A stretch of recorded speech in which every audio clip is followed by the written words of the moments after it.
This is a CBS News special report. I'm Carissa Lawson. President Trump will speak soon from the White House after shots were fired at the White House Correspondents' dinner.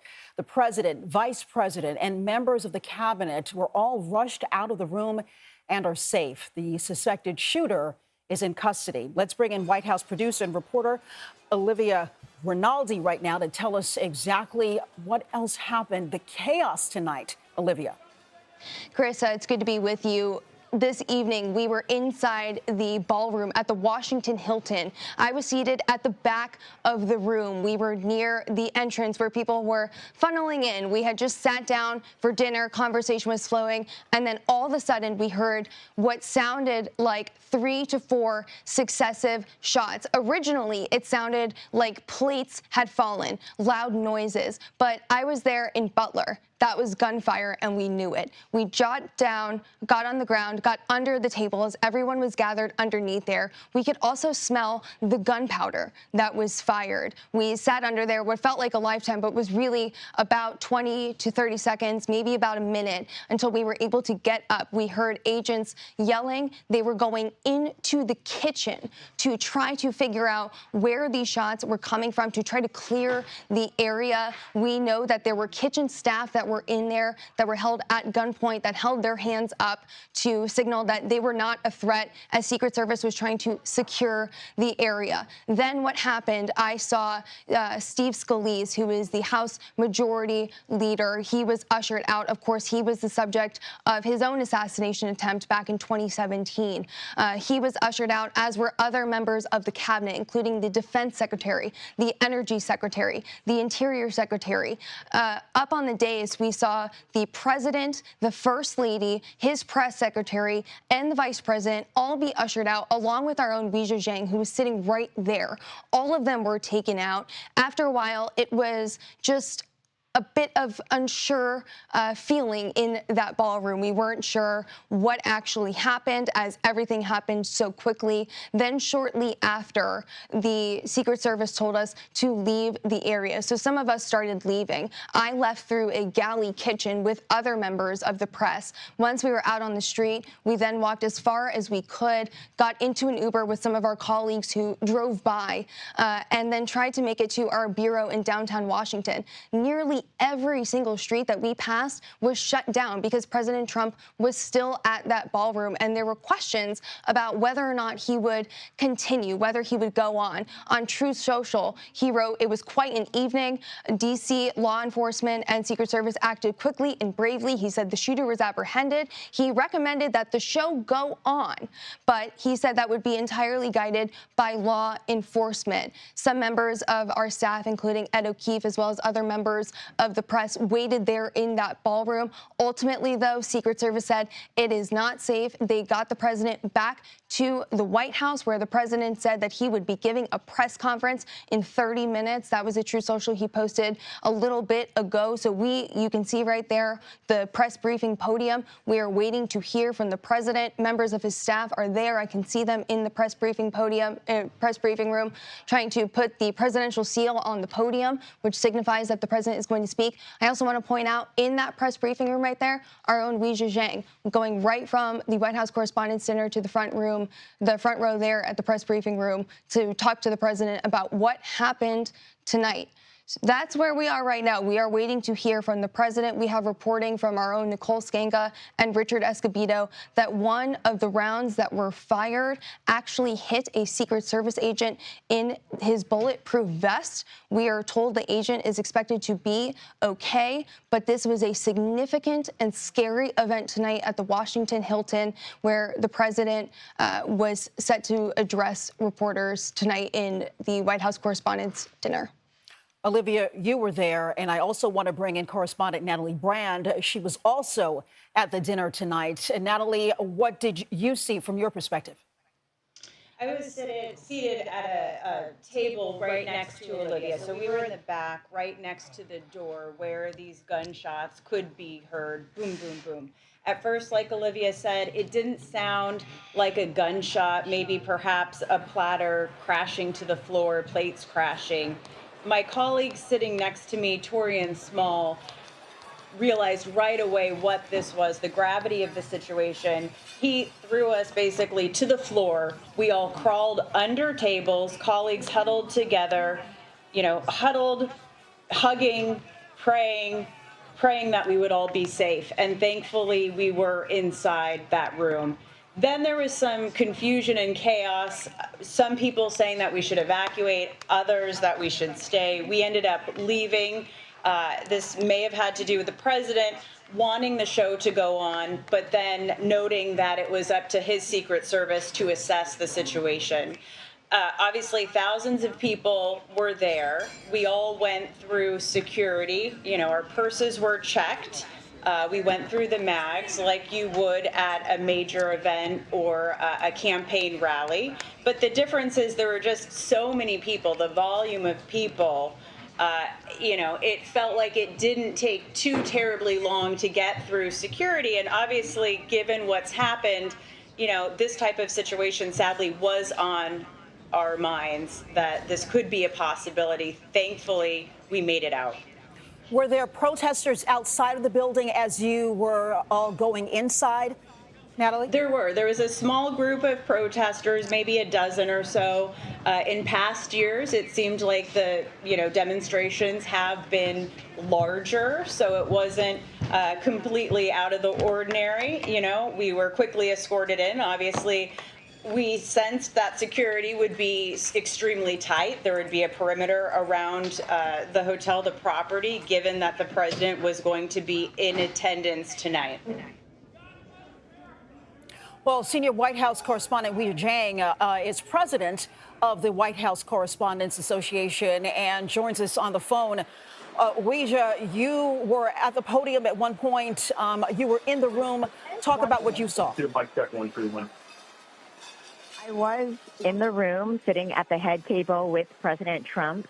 We were having dinner conversation when all of a sudden we saw Secret Service agents approaching the head table and told us to get down, get down, get down. I immediately went down, as did President Trump and the First Lady and all of our board members. Nobody knew anything about what was happening. And we were escorted off the stage, and there was a long period of time when nobody knew anything. Obviously now we have the basic information of what happened, and we are waiting for President Trump to come to the podium at the White House in the briefing room to talk about what he knows so far, to update the nation about this extremely scary event. You guys were just talking about the sheer amount of people that were gathered. It's 2,600 people. It was not only the president and first lady, but almost his entire cabinet was there, along with the vice president. So this is an incredibly high-profile room. And we just want to know more about what unfolded tonight. The president indicated on his Truth Social page that he wanted this event to continue after this. You had indicated that as well.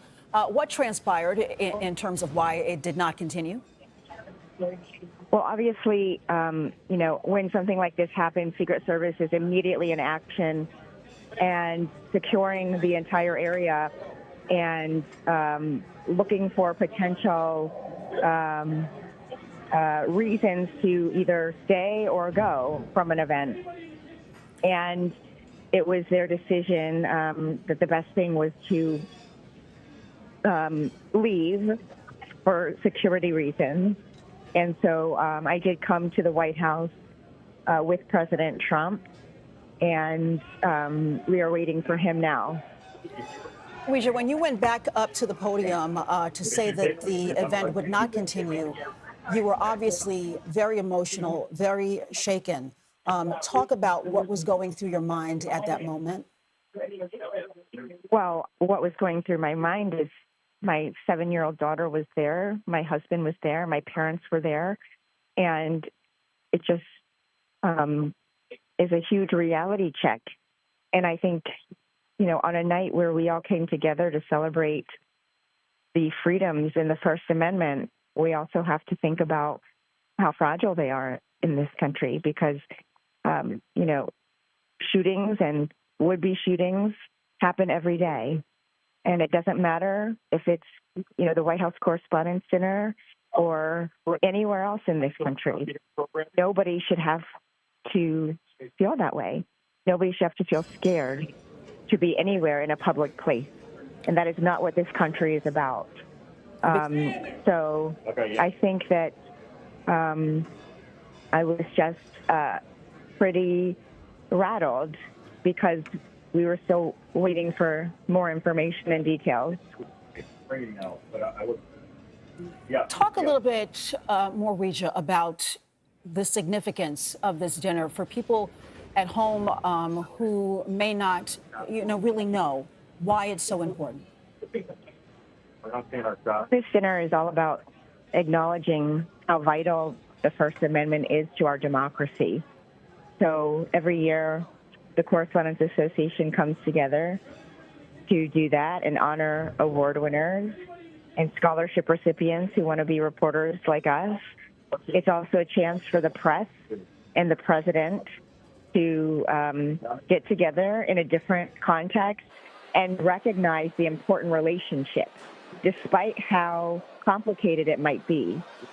So that's what we were doing. And unfortunately, this traumatic event unfolded, and thank goodness everybody is safe. And that's the most important thing out of all of this.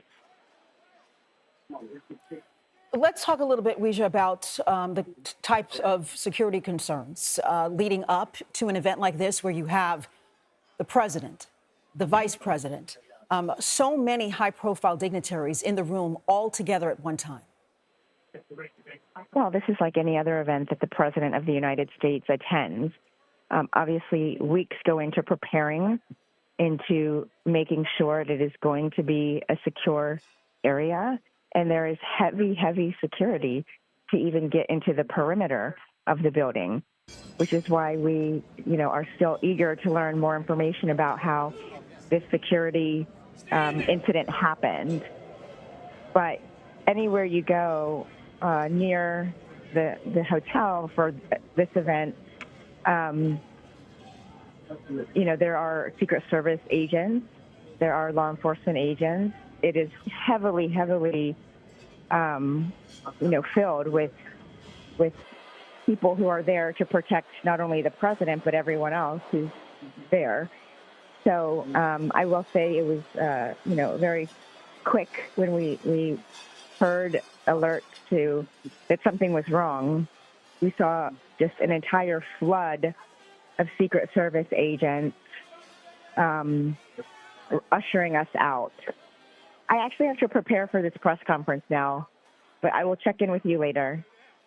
Go ahead and prepare. We have Matt Gutman on the line with us now to talk a little bit about what you saw, Matt. Right. What's going on? I'm like, this is Were not. the shots outside or inside? Inside. Well, inside, but outside the ballroom. Okay, so we're going to get to him in a second, but CBS News Homeland Security correspondent Nicole Skanga was also at the dinner and has some new information for us right now. Hi, good evening. Can you hear me? I can. So what we know right now is that the suspect has been transported to Howard Hospital in Washington, D.C., that the suspect had both a shotgun and a handgun on his person when he opened fire. And we're told by law enforcement sources that the suspect had approached the security perimeter for the event. So for those who don't know, there are magnetometers that line the basement of the Washington Hilton's ballroom. Everyone has to go through security to get into the event. They have to be magged. Oftentimes they're hand-wanded. We're told that the suspect was approaching where that security perimeter was set up when he opened fire on a U.S. Secret Service agent, striking that agent at least once. We are told that agent took at least one round, but will survive, is doing okay, was wearing, of course, a bulletproof vest. We're told in total there were around 5 to 8 shots fired. And again, both that agent and the suspect who is now in custody have been transported to different area hospitals in Washington, D.C. What I can tell you is that we heard approximately 5 or 6 gunshots from where we were seated inside the dinner. They seemed to be coming almost from directly outside, and we were near the exit.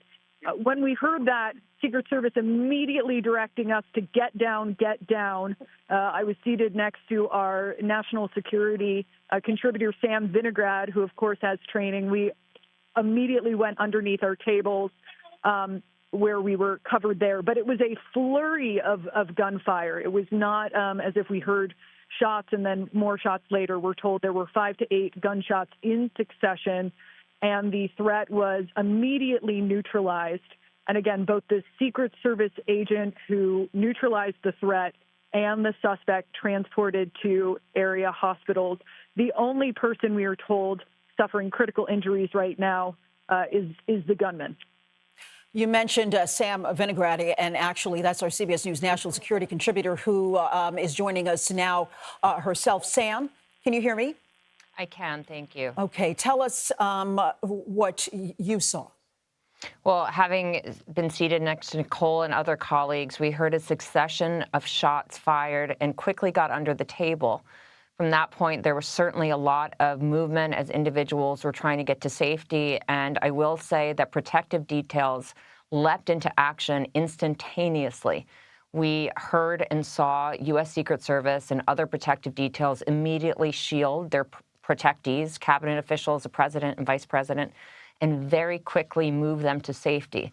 We stayed under the table for several minutes to ensure that the environment around us was secure enough to depart. And then from there, moved outside of the ballroom. Very quickly after that, the U.S. Secret Service and several other law enforcement agencies present on the site, which is unsurprising based on the scale and scope of this event and the number of not just U.S. dignitaries present, but also foreign officials present, French ambassador, Belgian ambassador, the list goes on. They started clearing areas of the ballroom lobby and escorting individuals out of the exit. So clearly, the threat response measures were activated quite efficiently. The question, of course, is why the threat detection measures and the physical security on site allowed this individual to get up to the magnetometers. Typically, security planning for an event like this would have been months in the making, and there should have been a multi-layered security apparatus in place, multiple checkpoints to ensure that no individual who wasn't authorized to be on site was there, that no individual with a weapon or weapons could get close enough. Now, I will just say we don't know this individual was someone who came up off the street, an individual who was staying at the hotel, for example, or someone who did have an invitation to the event. That will all become more readily available in the hours ahead. And those are the questions that they're going to have to answer. How did this happen? You talked about the immediate response within seconds, but what lapse was there that allowed this person to get as close as he or she did? But right now, we're going to go to CBS News chief correspondent Matt Gutman joining us now. You were there as well, Matt. Carissa, I was about 3 tables up from the dais. And at first, our only warning was the clattering of plates. We heard platters fall. We saw people behind us in sort of a wave begin to duck and take cover beneath tables. And then my table, everybody ducked as well. We saw the president suddenly surrounded by Secret Service, and within a second, he was gone. We just couldn't physically see him anymore. I began to maneuver towards the center hallway or the center aisle where there was Secret Service, DHS running towards the dais, trying to clear the room. And then one by one, Carissa, you saw the VIPs in the room begin to be bundled off. We saw Pete Hegseth. We saw RFK Jr. right next to us, his wife Cheryl Hines. Stephen Miller. One by one, they were bundled off. They were sort of carried and taken out of the room. And very quickly, the room was cleared of these cabinet members. I think one of the last ones to be taken out was Scott Bessent. I followed some of the officers as they were running out of the room, yelling, "Police, police," trying to part through the crowd, going through the doorways. And there I saw where we believe they had taken the president. It was near the press pool in an elevator lobby. He had gone downstairs. And then I saw a couple of those officers that I had been following run out with a medical bag and run up to the lobby of the hotel, where we believe they were trying to render first aid. Outside, the president was kept downstairs for a period of time because when I got outside, I was able to see the presidential beast, those massively armored Cadillacs, still parked outside. It was a short time later that the president was taken out, obviously at the White House now and safe.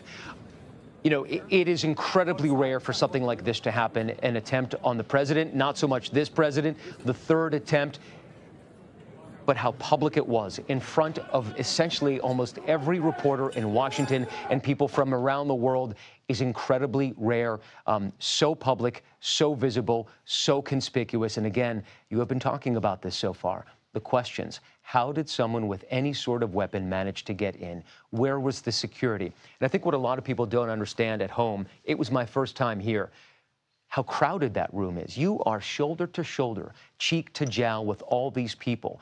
There must be 1,500 people in that room. So to maintain security and to keep it has to be an incredibly difficult task. And still, you expect that there is reason to believe that every precaution will be taken. We hope that that is the case. This investigation is going to be very key. I'm sure it's going to be very thorough because there are many questions to be answered. And going forward, and we'll talk to Nancy Cordes about this as well, one wonders about how often the president will be allowed out in public.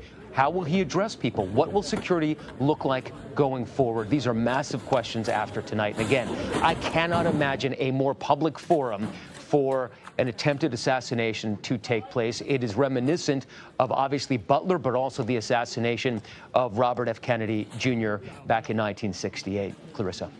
Weijia talked about her emotions tonight. What was going through your mind when all of this was transpiring, Matt?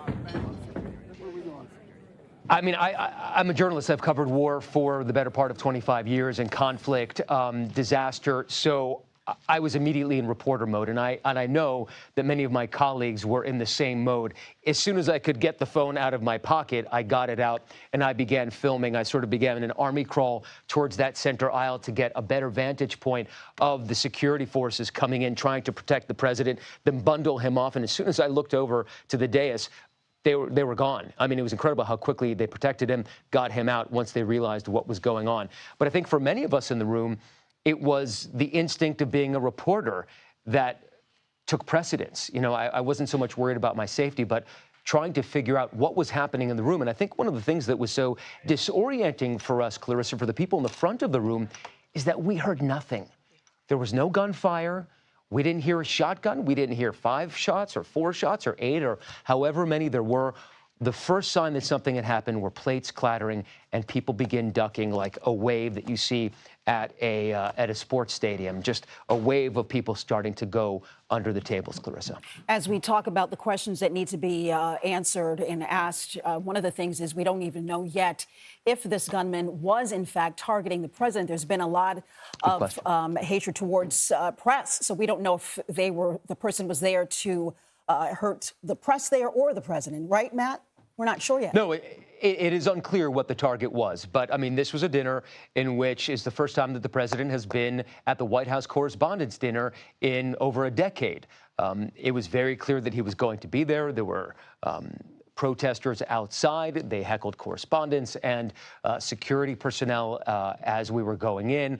This is all part of the free press, and this is what this dinner did, is celebrating the free press. But you're right. We don't know the circumstances yet, and I'm sure all of that is going to be thoroughly investigated, at least we hope, Clarissa. All right, we are waiting for the president to go up to the podium. That's a live look right there as we wait for the president's arrival. We're going to turn to Chief White House Correspondent Nancy Cordes, who was also at the dinner. Nancy. It's so great to be with you. Yes, you know, I can't stress enough, as Matt said, that in the early moments, those of us who were at the front of the room had not heard any gunshots outside. And the first thing we saw were men in suit and tie running towards the front of the room. And, you know, it went through my mind for a moment, why are those waiters running? Until I realized that they actually had guns in their hands, and that's when everyone dove under the tables. I was seated right next to one of the president's longtime advisors, Dan Scavino, and his wife, and it was fascinating to see after a few moments as we all huddled under those tables, the Secret Service start to come and find the individuals that they protect and whisk them out of the room. And it was really quick thinking on Matt's part to actually follow them and go out of the room, because for the rest of us, we ended up being kind of barricaded in there for the better part of an hour. And what was fascinating was that talking to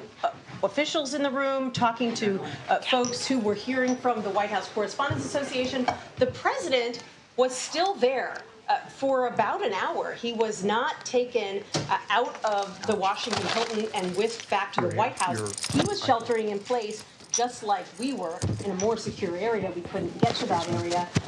But we were told repeatedly that he wanted to come back out and speak to the members of the press, that he wanted not necessarily to go on with business as usual, but he wanted to come and address us and tell us that he was fine, and to argue that, you know, he wasn't going to be cowed by what was happening. And eventually, you know, the Secret Service overrode that, told them that he needed to come back to the White House, and that's where he is right now, getting ready to give this briefing.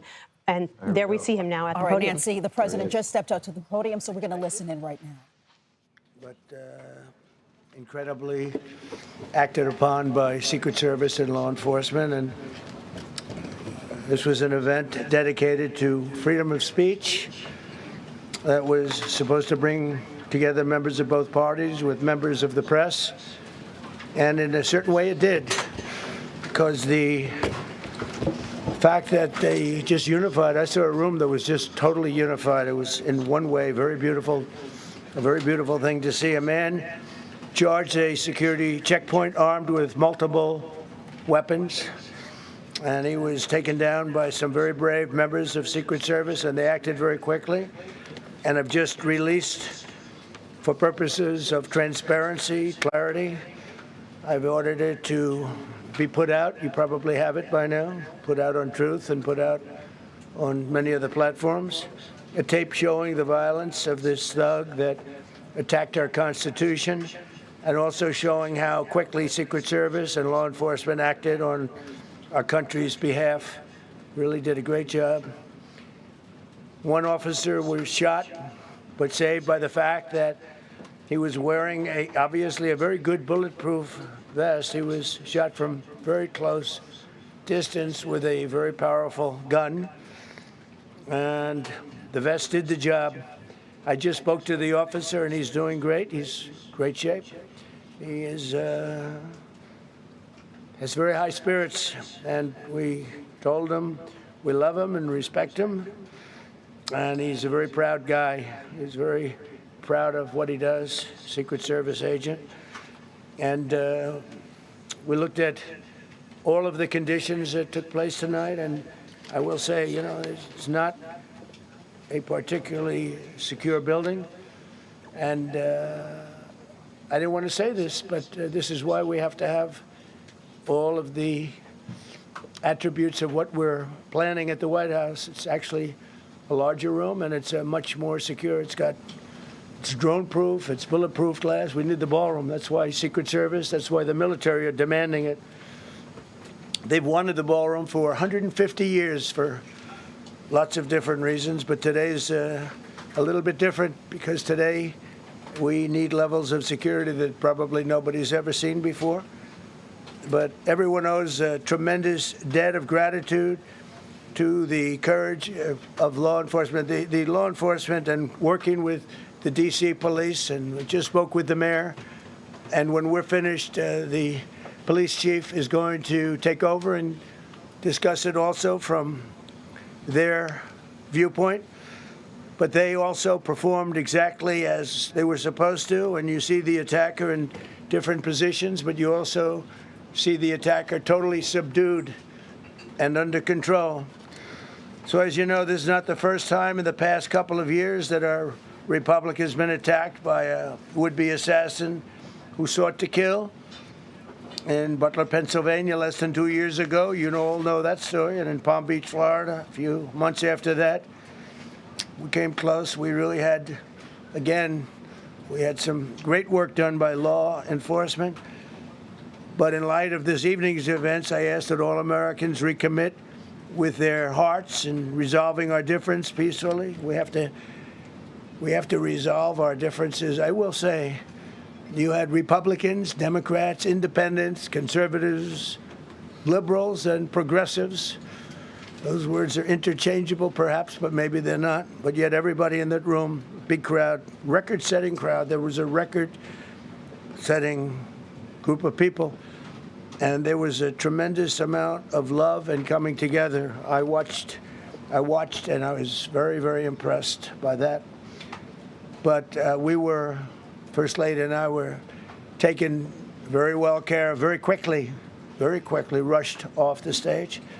Vice President J.D. Vance, who's here, was likewise beautifully done. He was just saying how quickly everybody acted, law enforcement, Secret Service in particular in this case, but law enforcement. Marco had the same thing. Pete was there. Pete didn't want any help. He didn't want anybody to help him. He doesn't want anybody to help him, but he did get some, didn't you? And I think you also said that it was very impressive. So with that, I'd like to ask Todd Blanche to come up, say a few words, and tell you it's already underway. The man has been captured. They're going to his apartment. I guess he lives in California, and he's a sick person, a very sick person, and we don't want things like this to happen. I think it's very important that I say, though, and I told the representatives of the evening, they did such a beautiful job. It was such a beautiful evening. And again, they're talking about free speech in our Constitution. That's what it's all about, not just White House correspondence. It was really based on free speech in our Constitution. But I said very importantly that we'll do it again within the next 30 days, and we'll make it bigger and better and even nicer. So I just want to thank everybody that was involved. I also want to thank the press, the media.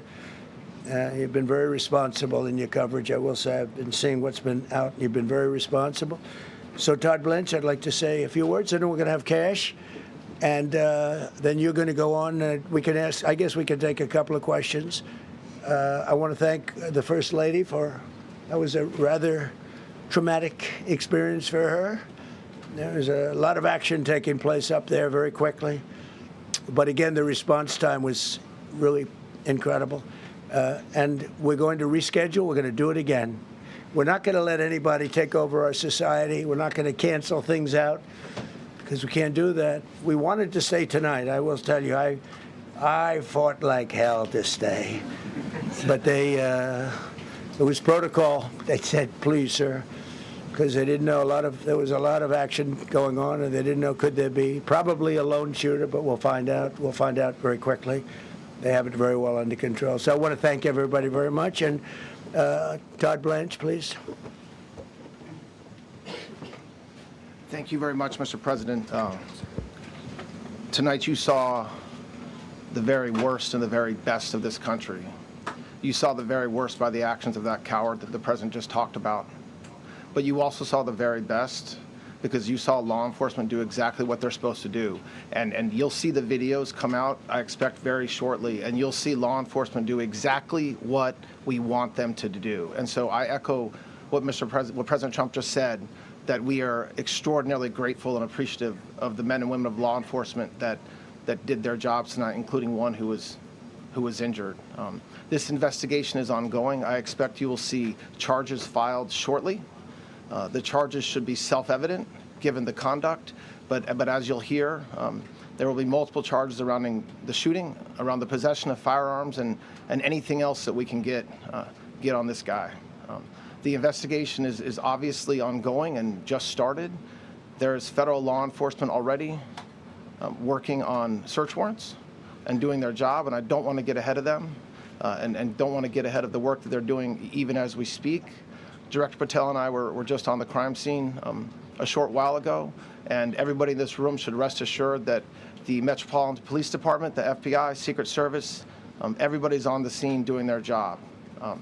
I know that the police chief is going to give an update from the scene as soon as we're finished here, and I obviously will lead the details of what they have learned to him.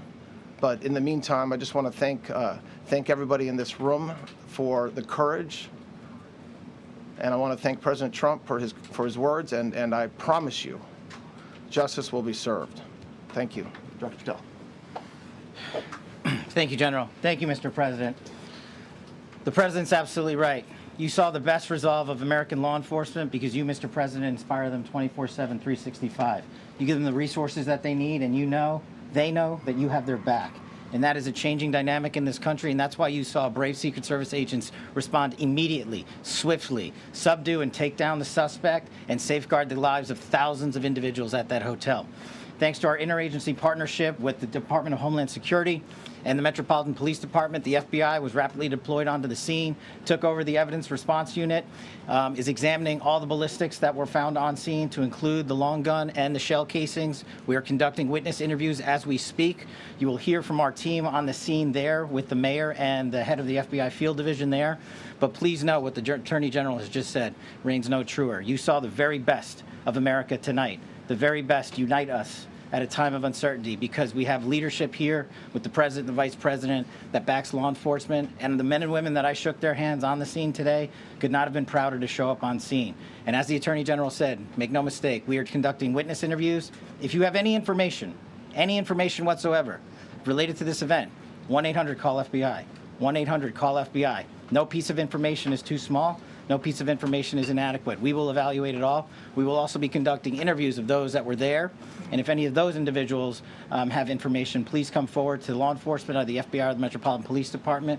We will be examining this individual's background thoroughly. That process has already started. And we are going to ensure that he was either a lone wolf actor or anyone else that was responsible. We will analyze all evidence immediately to make sure that we safeguard this country. Mr. President, Mr. Vice President, thank you for your leadership. Attorney General and Homeland Secretary Marlin, thank you for your partnership in law enforcement. Thank you, Ken. Okay, we'll do a couple, and then we go to the chief. Madam Chairman, I just want to say you did a fantastic job. What a beautiful evening, and we're going to reschedule. Okay. And after that, it's very tough for her to ask a killer question, right? But you have done a fantastic job. Please. Mr. President, I appreciate it. As you mentioned, it all happened so quickly, and I wonder, especially because unfortunately you have experience with these sorts of threats. In that moment, when you realized there was a threat and service agents were telling us to get down, can you describe what was going through your mind, how you were feeling in that moment? That's a very good question, actually. It's always shocking when something like this happens. It's happened to me a little bit, and that never changes. The fact, we were sitting right next to each other, First Lady, am I right? And I heard a noise and sort of thought it was a tray. I thought it was a tray going down. I've heard that many times, and it was a pretty loud noise. And it was from quite far away. He hadn't breached the area at all. They really got him. But so it was quite far away, but it was a gun. And some people really understood that pretty quickly. Other people didn't. I was watching to see what was happening. Probably should have gone down even faster. Melania was very cognizant, I think, of what happened. I think she knew immediately what happened. She was saying, that's a bad noise. And we were whisked away along with other people, but we were really whisked away. And again, the performance of the Secret Service and the police, all of the law enforcement, I thought was really good. So it was very quick. There wasn't a lot of time to be thinking, because it was a matter of seconds before we were out the door and gone into an area. We very much, and you wanted to too, we very much wanted to continue it, because I don't like to let these sick people, these thugs, these horrible, horrible people change the fabric of our life, change the course of what we do. So we held out. You were there. We held out right till the end, but they didn't want to take a chance, and I understand there was protocol. But we're going to be doing one hopefully within the next 30 days or sooner, and I am ready, willing, and able. And I was all set to really rip it. And I said to my people, this would be the most inappropriate speech ever made if I said one. So I'll have to save it. I don't know if I could ever be as rough as I was going to be tonight. I think I'm going to be probably very nice. I'll be very boring the next time, but we're going to have a great event. And you did a fantastic job. Thank you very much. Peter, go ahead. Thank you, President Trump. There's a report in the New York Post that this assailant assembled his weapon somewhere on site at the hotel. What do you think about that? And I ask respectfully, why do you think this keeps happening to you? Well, you know, I've studied assassinations, and I must tell you, the most impactful people, the people that do the most, you take a look at the people, Abraham Lincoln, I mean, you go through the people that have gone through this, where they got them. But the people that do the most, the people that make the biggest impact, they're the ones that they go after. They don't go after the ones that don't do much because they like it that way. And when you look at the people that have either, whether it was an attempt or a successful attempt, they're very impactful people. Just take a look at the names there, the big names. And I hate to say I'm honored by that, but I've done a lot. We've done a lot. We've taken this country, and we were a laughingstock for years, and now we're the hottest country anywhere in the world. We've changed this country, and there are a lot of people that are not happy about that. So I think that's the answer, Peter. And after Butler, your team for a while rethought outdoor events. Yeah. Do you think that you now need to rethink indoor? Well, but then you just don't do events. No, I can't do that. I have to. It is what it is. We have to do it. The room was very, very secure. You know, he charged from 50 yards away, so he was very far away from the room. And what did you think when you saw the video of how fast he was running? He was moving. He was really moving.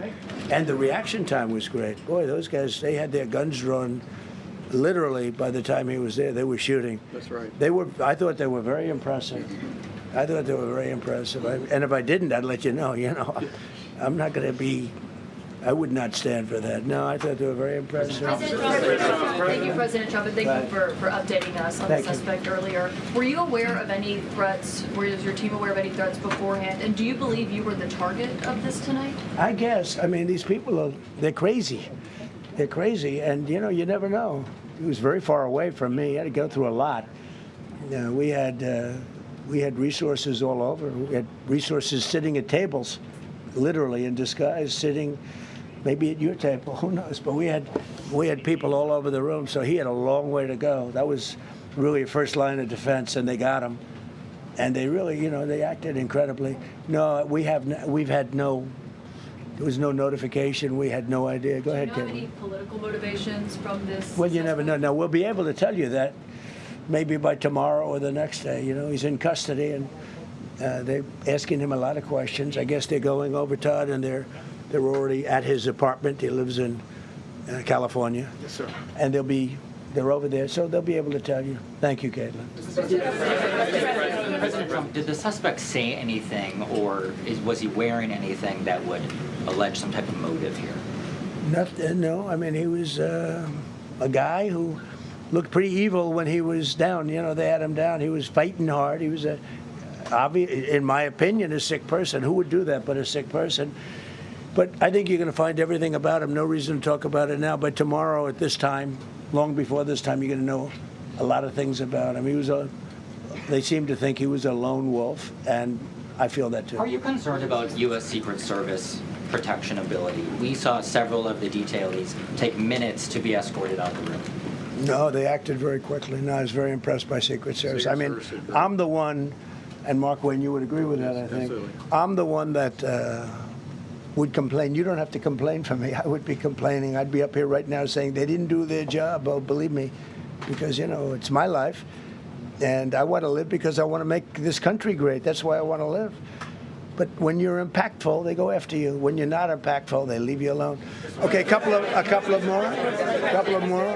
Go ahead, please. Is there any indication that this shooting could have been linked to the war in Iran?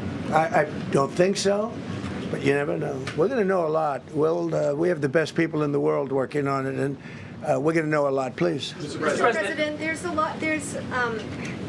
You, as well as some of us who have covered Butler, experienced another horrific day 2 years ago. Yeah. What felt similar? You know, you had the First Lady with you today. What felt different? And you have another 2+ years in office. Are you concerned about something like this happening Well, I again? can't be concerned. I can only get great people. They did the job, in my opinion, a much better job than Butler. Butler had one weak spot that we all know about. Somebody should have been up there. But even Butler, we had our sniper on our side within 4.2 seconds from a distance of about 400 yards, one shot, and he was gone. And if he didn't do it, now, you know, he's David. His name was David. I say, hello, David, every time I see him. David, I like you very much, David. But think of that. Now, if he doesn't hit him, and he hit him right between the eyes from 400 yards without any notice, nobody knew. He heard a sound. He looked over, and there was actually a tree that was somewhat in his way. You know the story very well. And he aimed, he fired, and if he didn't do that, beyond me, you would have had a lot more people killed. We lost one great person and 2 people very badly hurt. They're okay now. But no, that was so. In a sense, you know, that was pretty amazing the job they did. But they did have that one weak spot, as you know. They should have had that covered. Tonight they had everything covered very quickly, and he was fast. He was running full blast, and they got him before they got any further. I was very far away. You know, he hadn't anywhere close to breach the doors of the ballroom. The ballroom was sealed, and everybody in there. That's why once those doors opened, they didn't want to do tonight. If the doors weren't opened, we could have probably done it tonight, but I think we're much better off rescheduling. Yeah, please. Mr. President, for you and perhaps law enforcement as well, what is the level of confidence that this was a lone actor, and has the suspect made any statements to police while in custody? Yeah, I think it's just it's not my profession. We have great professionals up here and outside that have been working with us. My impression is he was a lone wolf, whack job. These are crazy people. And they have to be dealt with. We had that in the second attempt, as you know, and he's spending life in prison. Because if you let him out, they'll probably, you know, if he serves 10 years or 15 years, you let him out, he'll probably try it again with somebody else. They're sick people. We have a lot of sick people. But you're going to know, I think very shortly, you're going to know, Todd, a lot about him. You're going to know a lot about him. Yeah, a couple of more. Yeah, please, go ahead. Are you concerned about political violence? This could be politically motivated. All violence. You know, I'm concerned about everything. Look, but I can't be so concerned that you can't function. No, I'm here. It's a dangerous profession. You know, I tell the story, race car drivers, I think it's very dangerous. So if you take 1% and then take about 10% of 1%, just to break it down very easily, they die. So much less than 1%, 10% of 1%. I think bull riding is very dangerous. If you take about the same, 10% of 1%, much less than 1%. But if you take presidents, it's 5.8%. And about 8% are shot at. So nobody told me this was such a dangerous profession. If Marco would have told me, maybe I wouldn't have run. Maybe I would have said, I'll take a pass. No, it's a dangerous profession, but I don't view it that way. Look, I'm here to do a job. As part of the job, it is a dangerous, I can't imagine that there's any profession that's more dangerous. But I love the country, and I'm very proud. I'm very proud of the job we've done. You see what's happened. We have a great country. We've got, I think, the most successful, the hottest country anywhere in the world. This happened over a period of just a year, and we're going to do great things. But with that come risks. There's no question about it. Yeah. To that end, I mean, there's been so much political violence, not just aimed at yourself, but at other members of Congress, state house speakers, you name it. Is that just the cost of doing business to do politics in America anymore? Yeah, well, what does that say about our country? country? We're not the only country. You look at this great violence with all countries. I was talking to somebody from another country today, and they have numerous assassinations of political figures all over the world. You look at South America, it's like some of the numbers are just horrific. It's dangerous stuff, whether it's here or someplace else. No country is immune. No country. Good question. Will you turn that temperature down at this point? Well, probably if I decided to just not do much, if I let everybody rip us off and take advantage of us. Look, we're leading the world in trade now. We're leading the world in the military. We're the greatest military in the world. I rebuilt it in my first term, and now we use it because we have no choice. We can't let, as an example, Iran, we can't let them get a nuclear weapon. Everything will be peanuts compared to that if they ever were given a nuclear weapon, and they'd use it too. Marco and I were talking about it today. They would use it without even hesitation, and we can't do that. It was a shame. I said, oh boy, look at the numbers. We just broke 50,000 in the Dow. We just broke 7,000 in the S&P. They said we couldn't do it in 7 years, in 5 years, 4 years. They were saying maybe in 5 or 6 years. And we did it in 1 year. And I called everybody together. I called all of these people and others, and I said, we have to take a little journey. I say to do this. We just had the great number. We just broke 50,000. Wasn't supposed to happen during my term.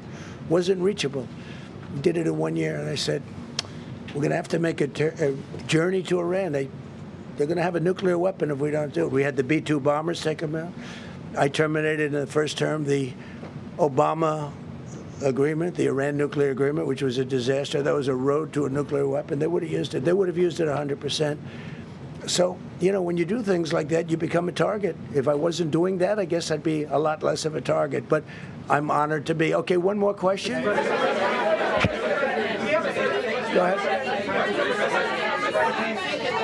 Yeah, go ahead, President. Thank you, President Trump. Thank you, President Trump. Do you know how the gun was brought into the hotel? And also, how does this event impact you as the leader of our country? Do you think it will change your I leadership? like not to think about it. I lead a pretty normal life, considering it's a dangerous life. I think I handle it as well as it can be handled. I think a lot of other people, you read stories where they become basket cases. To be honest with you, I'm not a basket case. I really take it as it is. I do it for the country. I'm not doing it for any other reason. I have a first lady who's doing a terrific job. She loves the country, and she recognizes it better than anybody. She's told me numerous times. She said, you are in a dangerous job. But that goes along with her, too. I mean, it's dangerous for her, too. We sat there tonight. We heard that noise, and it was either a tray or a bullet. I was hoping it was a tray, but it wasn't. And, again, we had some very brave people doing a great job, so we're very proud of them and happy with them. I just want to thank everybody. They will be able to give you all that information as to the names and everything else. I think we released the names already. Most of you would have it, but his name. We appreciate it. I see so many tuxedos and beautiful dresses. It was a little different evening than we thought, but we're going to do it again, and we have a great chairman who we're so proud of, and we have to make it better. We'll make it safer, I guess, right? But we're going to make it even better. Okay, thank you very much. Thank you. President Trump, can we hear from the first lady who talked about how impactful this was? Can we hear from her about? Well, honey, would you want to say something? Okay. One in the back. One in the back, Millions of people across the globe, in fact, are watching you. You demonstrated courageous leadership, and thank God you're alive. All of us are alive today. What is the message that you want to give to the world that this should change? What corrective measures can we take from here on? Well, all you can do, look, I don't care how many people you have, how good they are. They can be the greatest people. You have the greatest security in history. If you have a whack job who's got a brain, but it's a little bit distorted or a lot distorted, they can make trouble. I would say, Pete, right? They can make trouble. Some of these people are of genius level IQ, and they're nuts, so it can be trouble. So you do absolutely the best. You get the best. We have the best people. Well, look, it was proven tonight. He started running from 50 yards, and he was fast. He was like a blur on tape. He was moving. It was very impressive the way they got him, because a lot of people would be looking and saying, it's like a weird feeling, and they would let him get through, but they didn't let him get through. They drew those guns so fast. They looked like Matt Dillon. They looked like somebody that knew what they were doing, and we really do. But it comes with the territory. And if you want to do a great job, I really believe that. And you take a look at what's happened to some of our greatest presidents, and it doesn't happen to people that don't do anything. And it's not going to deter me from winning the war in Iran.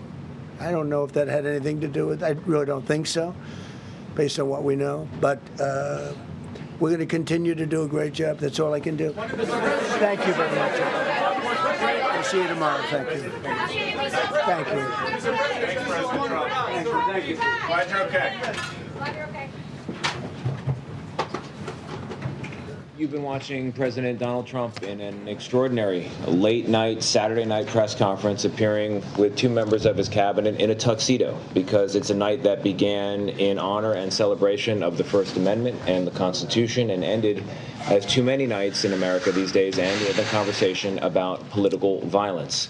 We don't know the motive of the gunman at this hour, but we do know a man charged a security checkpoint at the Hilton, where the White House Correspondents' dinner was taking place. You see the video on your screen. And he was charging toward a room full of journalists, politicians, and the President of the United States. Inside that room, because this has become so common in America, you have people that are multiple-time victims of political violence. Erica Kirk was in the room. People saw her in tears. Steve Scalise was a table away from me. That's the reason I'm wearing a tuxedo here as well.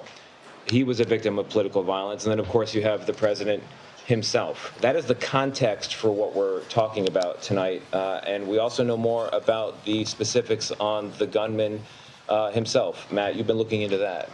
We do have a name right now, Tony. It is Cole Thomas Allen, 31, from Torrance, California, just south of Los Angeles.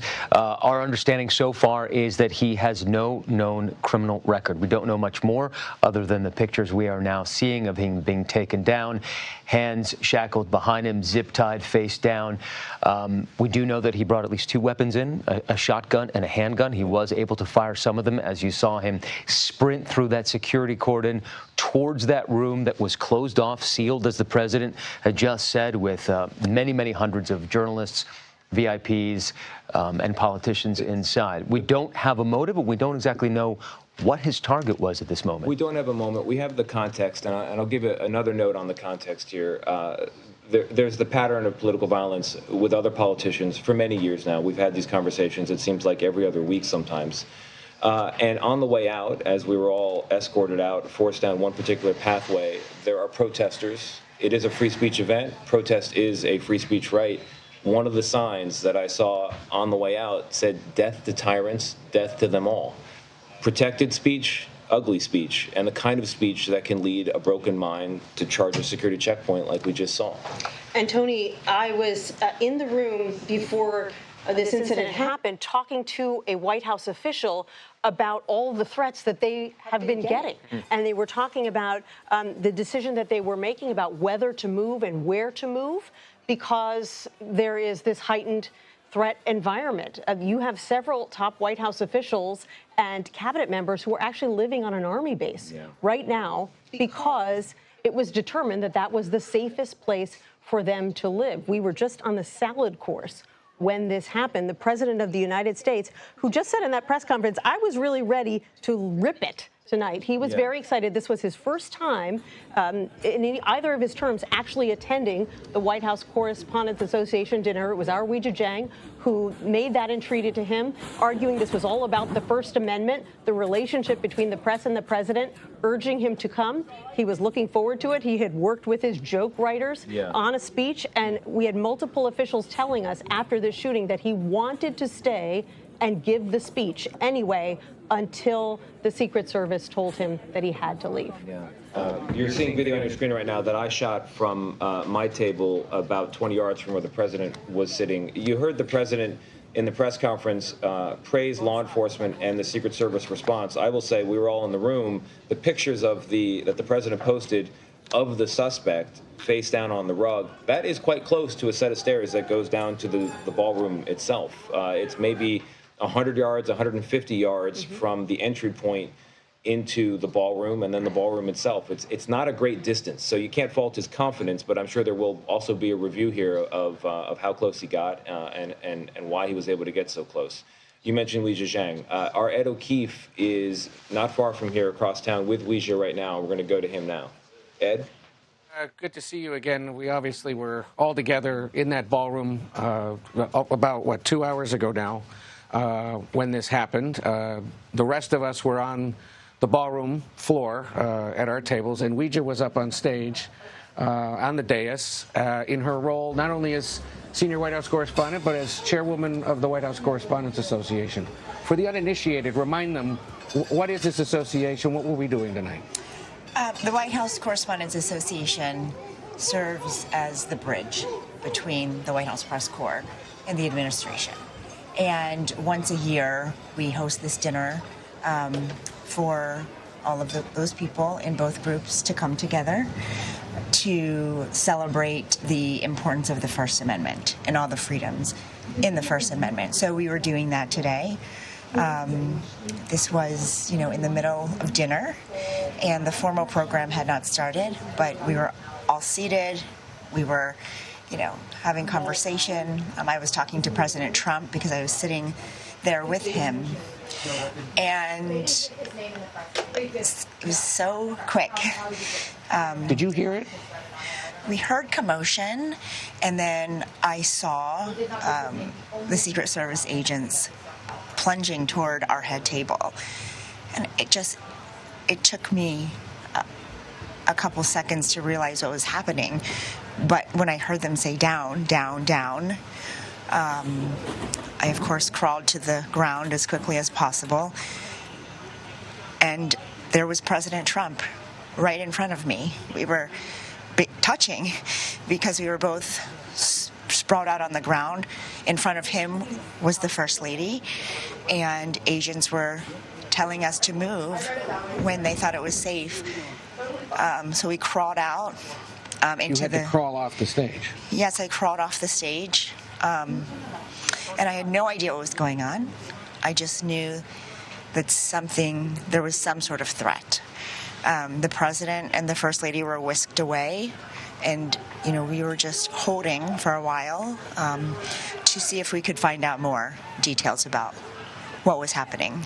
And I will say the president kept in very close touch, and he wanted the show to go on as he posted publicly, but he kept saying, we should go back, because he didn't want to be deterred by any threat.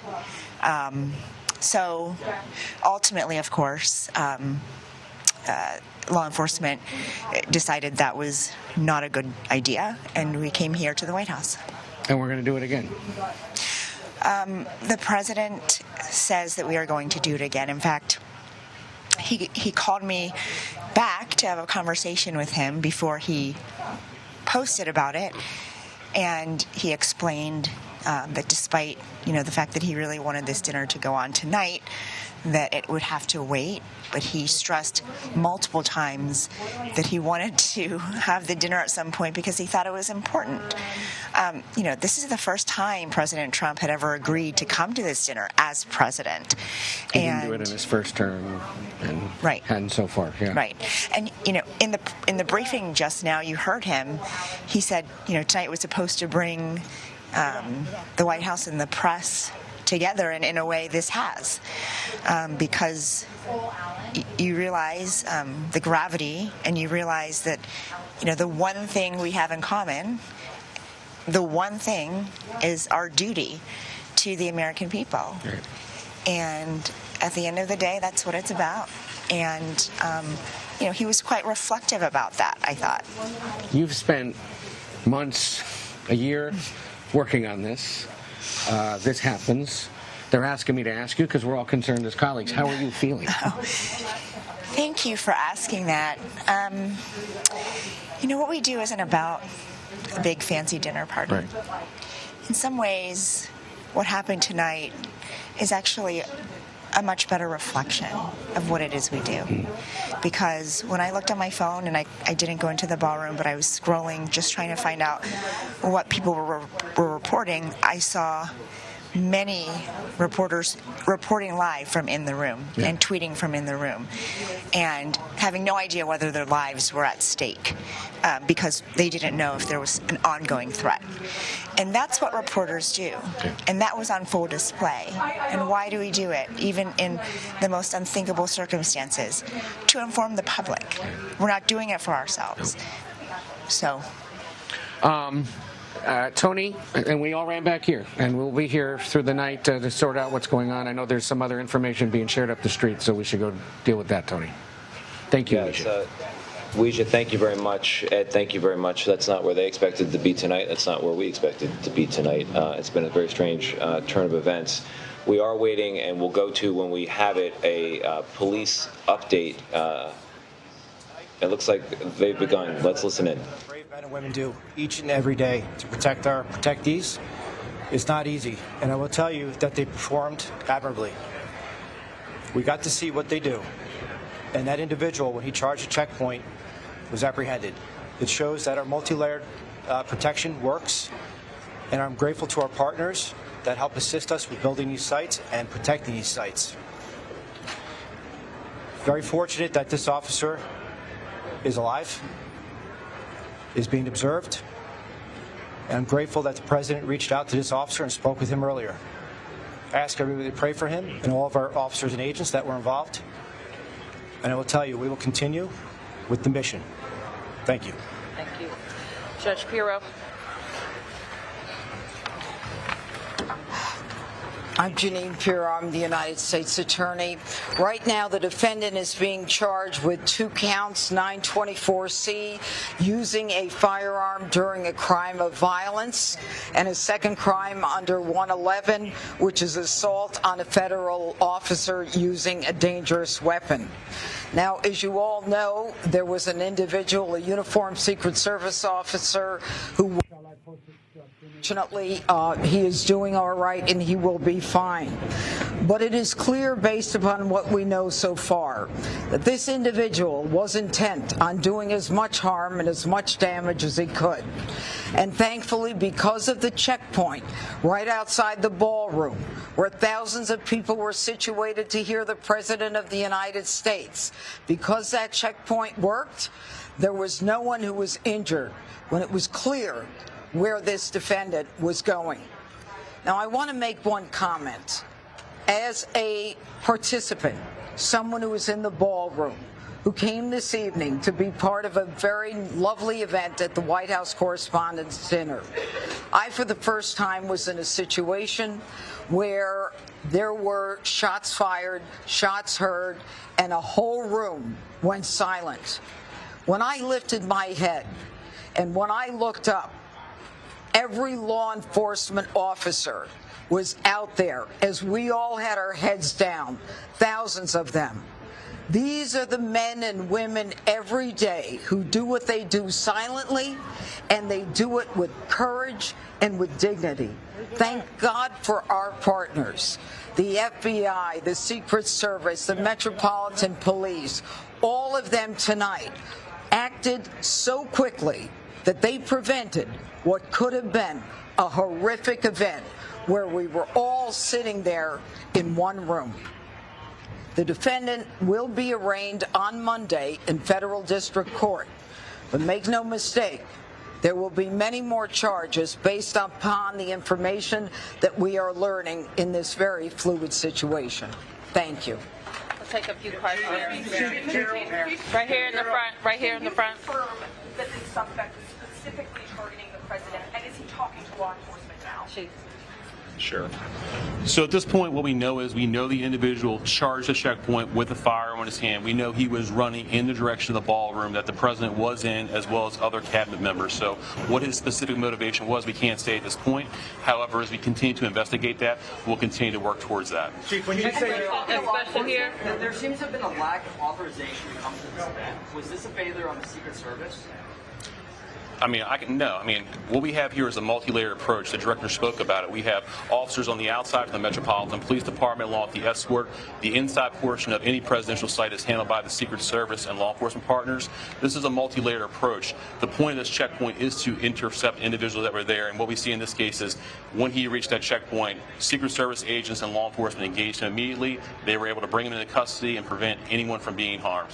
Okay, right here. Chief Carroll, can you tell us if you found a vehicle associated with the suspect, and are you or the FBI conducting any search warrants either on a vehicle or locations here or elsewhere around the country?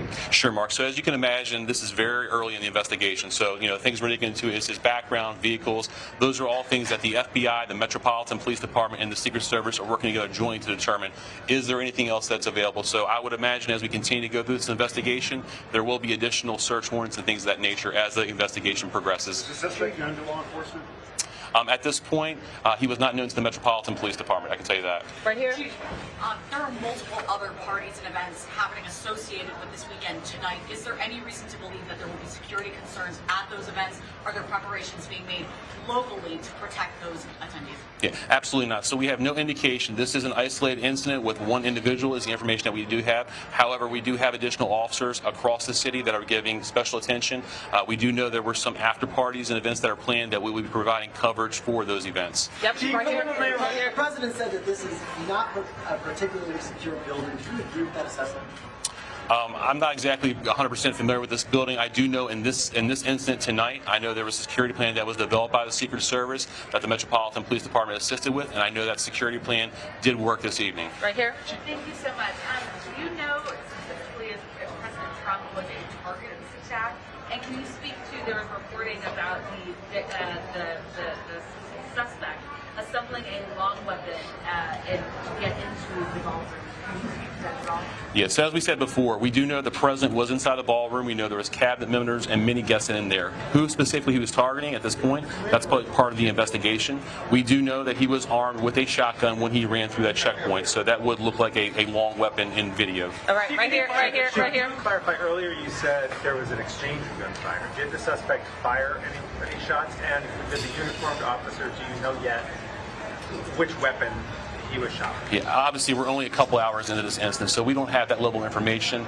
The FBI's evidence response team is here. They're processing the scene. So as the investigation develops, all that information will be figured out with the ballistics. The ATF is also on scene here with us. So the suspect did or did not fire a shot? Sure. So again, it's very preliminary information. We do believe he did. However, as the investigation determines, we'll pull the shell casings. We'll be able to get more information as we review more evidence. We're very early in the investigation. All right, we can take a couple more right here, and one more over here. Thank you so much. So the president said that he wants there to be another event within 30 days.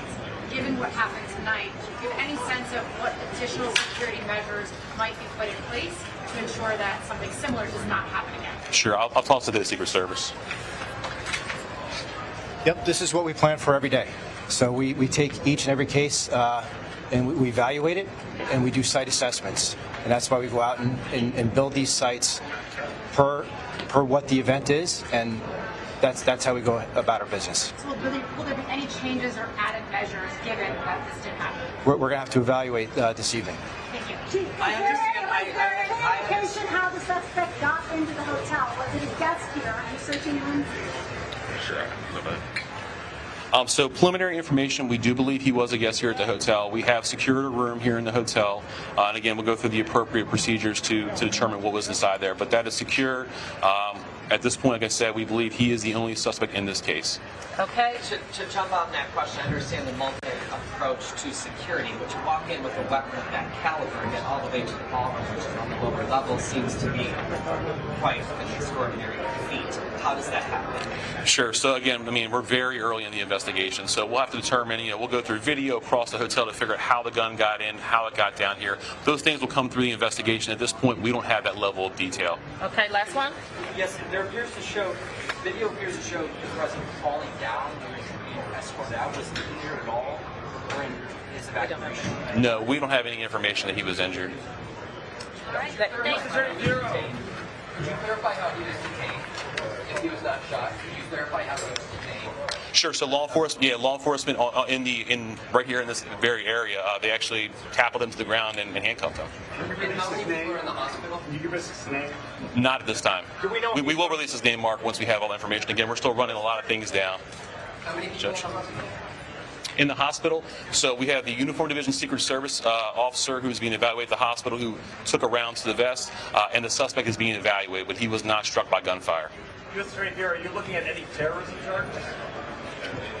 Well, as the chief just indicated, we're very early in this investigation, but make no mistake, if there is anything like that, we will find it and we will file it. Thank you, guys. Thank you. Thank you. Thank you. You've been listening to an update from law enforcement tonight, a night that began at the White House Correspondents' Dinner and ended with this potential act of political violence. A gunman, 31 years old, running with a shotgun, a handgun, and multiple knives toward a room full of journalists and the President of the United States, along with cabinet members as well. We have charges. We just heard from the U.S. Attorney for the District of Columbia, Jeanine Pirro. Assault on a federal officer, one count. And one count of, was it a firearms charge, Matt? It was intent to commit violence with a weapon. Intent to commit violence with a weapon. Now, those are preliminary charges to hold him tonight as this investigation continues. They will almost certainly be upgraded from there. I'm also here. What stood out to you? Well, I think what stands out to me is the fact that this took place at the Washington Hilton, which for people who don't know, the White House Correspondents' Dinner has taken place at that location for decades. It's right in the middle of D.C. It's also colloquially known as the Hinckley Hilton because 45 years ago, there was an attempted assassination outside of the hotel after an event by John Hinckley shooting at Ronald Reagan, the president at the time. And the reason that the dinner takes place there and has for decades is very simple. It is a very large hotel with a very large ballroom. Everyone's seen the pictures by now. There are thousands of people in that room. It's one of the few hotels in the city that can accommodate that many people. And as a result, it is not really logistically feasible, or at least it hasn't been up until this point, to put the mags outside of the hotel and have people go through the mags as they come into the hotel, because you've got lots of guests staying at that hotel who walk in and out as well. And so the mags were set up right outside the ballroom itself, which is what apparently enabled this individual to get so close to the ballroom that people who were sitting in the back actually heard the gunshots. And I want to point out something else, Tony, which is that I was surrounded by a bunch of people who had already been through the shooting in Butler, Pennsylvania, the attempted assassination there, and they were sort of plunged right back into that moment. I'm not just talking about journalists, but officials as well, who, as we were cowering under the tables, you could tell that they were experiencing some form of PTSD because that in and of itself was a traumatic event that they were now revisiting. Yeah, it's a remarkable situation here. We heard the president in an earlier press conference talk about events like this being something that comes with the territory. And we have a list we can just make on the back of an envelope of the number of major political figures and major figures in public life who have faced incidents like this. It's a remarkable fact, I imagine, now we can now, about our country at this moment in time, that this does come with the territory. Go ahead, Matt. We have become accustomed at this point to political violence happening with shocking frequency. And I think one of the things that we have seen is that this happens time and again. However, and I think we just heard this in the press conference, what the USS Secret Service Chief Sean Curran described as the multi-layer protection worked. We don't know that President Trump was the target this time, but there were many layers of protection. And as we saw, that alleged assassin, that suspect, did not manage to penetrate even the room. So whatever was there, police, Secret Service, DHS, the system appeared to have been able to catch this assailant before he made it into the room. And on that point, it's a success. But it's interesting, the president has had a few different messages on the subject of security. On the one hand, thanking the law enforcement for the protective action they took, but on the other hand, saying the room wasn't particularly secure. On the other hand, saying this is why we need the ballroom. So on this question of security, the preliminary and the proactive, let's go to CBS News security contributor Sam Vinograd, who's also with us at another location in the D.C. Bureau. Sam, if you can hear me, take it away. Certainly, Tony. And when these law enforcement officials reference a multi-layered security posture, what that means is there are various stages of physical security to try to prevent an individual from, in the first instance, getting into the facility and then getting closer to the protectees. And that's why the magnetometers were the last line of defense, if you will, before the ballroom. But the security planning for this event starts weeks prior to it actually happening.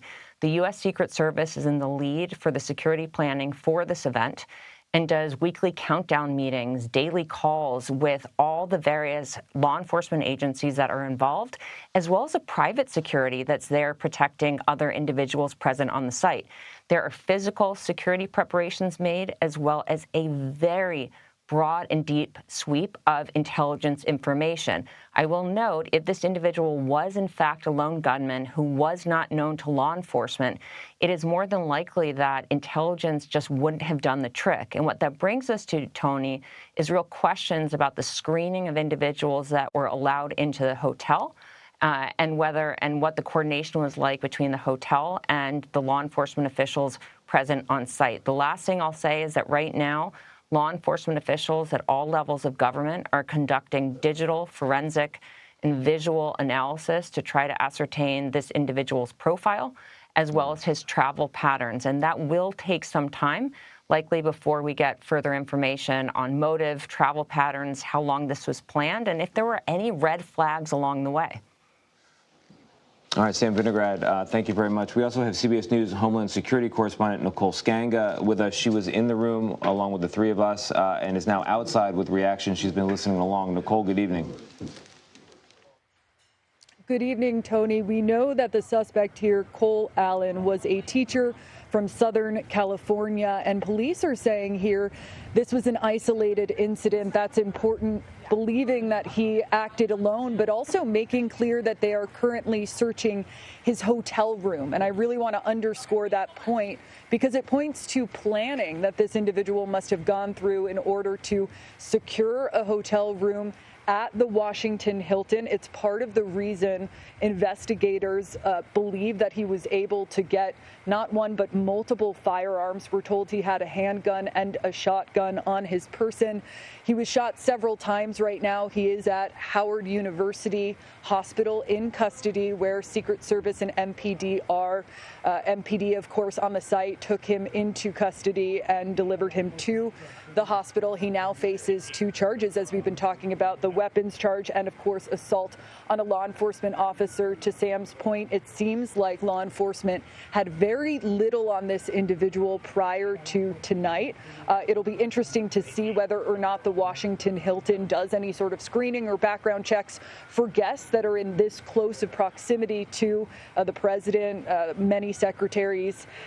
We were also told that he was in a full sprint when he reached the magnetometers, that he was able to get past the magnetometers, but it was at that point that law enforcement engaged him, that he opened fire, of course, hitting one Secret Service agent who took 1 round to his bulletproof vest and at that point returned fire, neutralizing the suspect. Just want to point out, I've been talking to Secret Service all night. This is an event where they have dozens, if not hundreds, of personnel on scene, along with Metropolitan Police Department. We know that FBI also had a presence, an enormous law enforcement footprint, certainly a challenging event to secure, but one that they've had to do for many, many, many years. And I think there are going to be a lot of questions going forward about how this man was able to get so close to such a high-profile event in Washington.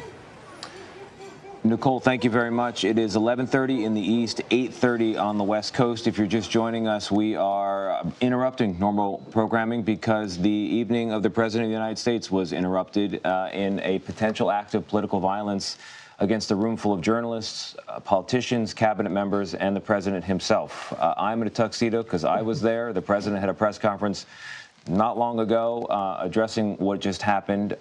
And what we know at this hour is a 31-year-old charged a security checkpoint at the Hilton in Washington, D.C. here with a handgun, a shotgun, and multiple knives. The Secret Service and other law enforcement engaged him and arrested him. According to a press conference with law enforcement, he was not struck with gunfire himself, but he did get off a round that hit the protective vest of a Secret Service member who is now recovering and is expected to recover. The individual handcuffed on your screen right now is a matter of yards from the entrance to the ballroom where we all were, and maybe another 100, 150 yards across the ballroom to where the President was. We've been reflecting on what happened and also the context in which it happened, a moment in this nation's history where it seems very frequently we are talking about political violence. An offhand list includes a half dozen or more names, just the top of mind major figures from public life and political life who have faced acts of violence. And then remarkably, in this room where the gunman was charging, you have people who themselves have already been victimized by political violence. Steve Scalise, the majority leader. You have Erica Kirk, the widow of Charlie Kirk. And, of course, you have the President himself. I'm here with Chief Correspondent Matt Gutman and Nancy Cordes, Chief White House Correspondent. You were both in the room as well. Nancy, for people who are just tuning in, this was the salad course. Everything was going normal, and then it wasn't. Right. We saw men in suits start charging down the aisle of this massive ballroom, shouting, "Get down, get down." Those of us who were in the front of the ballroom didn't hear any gunshots. We just got right underneath the tables. And then within a few minutes, this amazing sight of various security details for all the White House officials and cabinet members who were in the room, finding those officials, they knew where they sat, and whisking them out of the room. We know from our reporting that the President was held at the hotel for quite a while after the incident, and he wanted to come back out and deliver his speech until the Secret Service told him he could not. And I think it's fair to say, based on the press conference he gave a short time ago, he's defiant tonight. He is calling for this dinner to be rescheduled within the next 30 days. He said that he fought like hell to stay. I don't like to let these sick people change the fabric of our lives. And on a lighter note, Tony, he said, I had a very inappropriate speech planned. This dinner is supposed to involve some roasting between the President and the press. And that was what was planned for tonight until things took a much different turn. Matt, you went right into reporter mode as the Secret Service went in, moved to evacuate key members of the administration. I saw you filming. I saw you trailing after security. What did you see? I saw them, as Nancy just said, bundling off one VIP cabinet member after another. It was pretty methodical, but there were definitely two distinct experiences in the room. Those in the front of the room, near the podium, the dais where the President was sitting, we weren't quite sure what happened. It was a clattering of plates, as the President said, that alerted everybody to the significant trouble, and then the swarming of DHS and Secret Service. And the people in the back of the room, they distinctly heard gunshots. They smelled gunpowder wafting through the doors, and then they saw the Secret Service, DHS, and other law enforcement agencies bursting through the doors, getting everybody down. In the front, we weren't quite clear what was going on.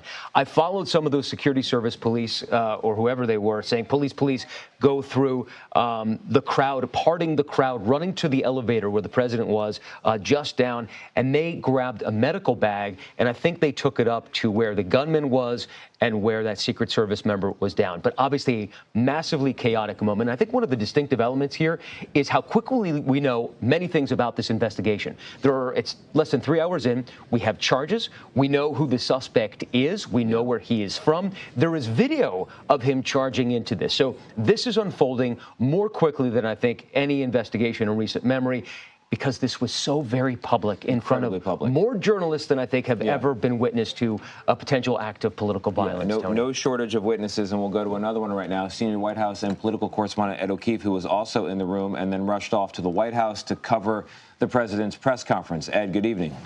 Tony, what is so striking is that Matt and I were sitting at a table with Majority Leader Steve Scalise, who had just completed telling us about his health journey since the assassination attempt against him a few years ago, and suggested that he has cheated death twice in his life, between that and a cancer scare more recently. And literally, as he finished that story, we heard the plates crash in the back of the room, and then, you know, everything else unfold as it did. And I think the irony and the frustration some of us had in the moment was, here we are paid to understand what the president's up to and what's going on, and it was very hard to figure that out because they were trying to secure the hotel and ensure that there wasn't someone else either in the room or in the building that could have tried to do something similar. We should point out from here at the White House, the president is back here, the First Lady obviously was rushed here with much of the cabinet. Reporters who walked, or I saw some using e-scooters to get from that hotel. I did not do that, but others took the scooters down here to get in. The Secret Service was, in essence, doing a double ID check as you came in towards the complex to ensure that those that really can be here were here. And many of us dressed like we are, you know, at the dinner and then came out here. He is expected to be here tomorrow as scheduled for meetings. Obviously, there's the war with Iran. There are preparations this White House is making for the state visit of King Charles and Queen Camilla that starts on Monday, and obviously a host of other challenges he will face. And there will be a big conversation, as he alluded to tonight in talking to reporters, about his own movements. What can be done with him on the outside? How can he travel going forward into buildings like the one he was in tonight, a one that the Secret Service and this city know so well? And, of course, has been the site of violence before against the president. So no other word yet, though, here from the White House about any changes to his plans for tomorrow, but a big few days ahead. Yeah, a big day it was, and we will learn a lot more tomorrow. Ed O'Keefe, thank you very much. To recap, a California man is in custody following a shooting at the White House Correspondents' dinner. The president, vice president, and members of the cabinet were rushed out of the dinner. Everyone is safe. At this time, we do not know who the target was or what the motive was. U.S. Attorney Jeanine Pirro said the suspect will be charged with at least 2 counts of firearms and assault charges. Our coverage on this matter will continue tomorrow on Face the Nation and CBS Sunday Morning. For those of you on the West Coast, your late local news will pick up now. This has been a CBS News special report. I'm Tony Dokoupil in Washington.